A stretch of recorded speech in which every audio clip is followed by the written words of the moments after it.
Maamulka Dagmada Arabsiyo ayaa kormeer ku tagay Sariibada magaaladaasi oo ay muddooyinkii ugu dambeeyay ka socotay dayactir lagu sameeyay Sariibada isla markaasina ay baahi weyn u qabeen shacabka ku dhaqan Dagmada Arabsiyo in dayactir loogu sameeyo Sariibadaasi waxana goobtaasi ka hadlay gudoomiyaha Dagmada Arabsiyo iyo xogayaha fulinta dawladda hoose Dagmada Arabsiyo waxayna yiraahdeen farxad bay noo tahay inaan halkan kala soo qayb galo hooyooyinkay waalidiintii Sariibada ee Dagmada oo ah meesha ugu miisaanka badan annaga agtayada oo aanu qiimeynayno runtii inaanu garab istaagno waxa weeye waa hooyooyin cashuur bixiya runtii waa meesha ugu muhiimsan waxa weeye khudradda iyo hilibka iyo cuntada iyo wax waliba ay ka soo baxayaan runtii wax qabadkaygii koobaad oo aanu ka bilownay garanwaaga in magaalada laga guro annagoo ku jirna bil Ramadaan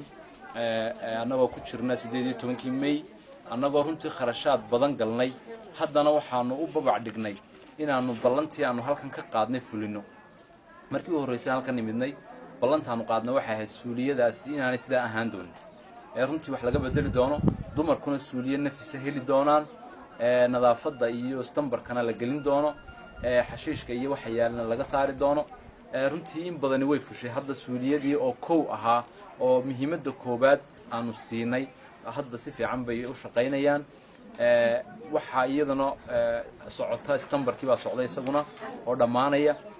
qashinka oo laga guro ayaa iyadana ku jirta marka runtii waxaanu inta aanu ballan qaadi karnay taalkaygu yahay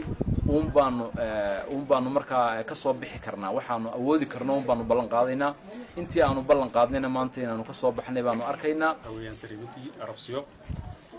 wax qabadkaygu guuxiyay waxa aanu ka bilownay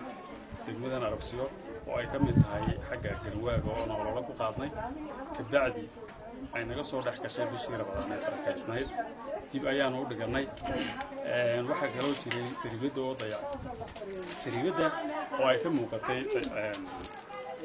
dayac aad u fara badan ka bacdi waxaanu ka bilownay iyadoo aanay jirin suuliyaasha oo dumarku dib ku qabeen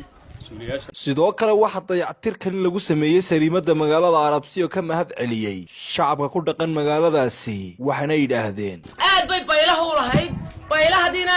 imika durba barbaa la noo dhameystiray oo la noo sameeyo suuliyadii baa u horeeyay hadii oo la hagaajiyay oo maalinkan maanta anigu dumar meel ay galaan inay haysan warkii hore maanta alxamdulillah rabbil caalamiin